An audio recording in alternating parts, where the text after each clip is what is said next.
Hej alle sammen. I dag skal vi se, hvad min fyrværkeri har.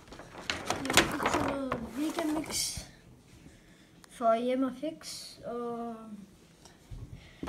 jeg har brugt noget af det, men jeg har ikke sådan lavet video af det. Jeg vidste ikke, hvis jeg skulle, men der er næsten nogle par ting for alt det, jeg har købt. For eksempel her, så har jeg sådan det her. 4 af dem, men der var rigtig 10 af dem. Jeg har brugt 6. Og der er 8 gram i. De springer rigtig godt.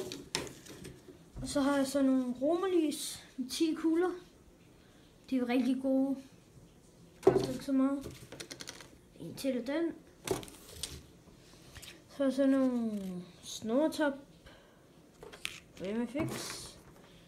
Storhyl, storheksehyl, storheksehyl,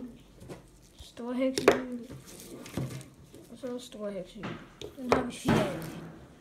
Så har vi nogle par Quaken Balls tilbage. Den havde jeg rigtig mange af.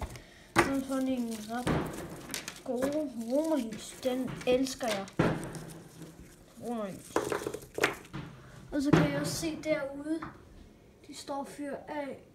Ej, det nåede jeg så ikke. Jamen, så har vi rigtig mange ildringe. Sådan nogle her, de er rigtig gode. Jeg elsker dem. Ej, jeg elsker dem ikke så meget, men jeg har rigtig mange af dem. Og så har vi nogle florpop. Og det var det eneste. Hej.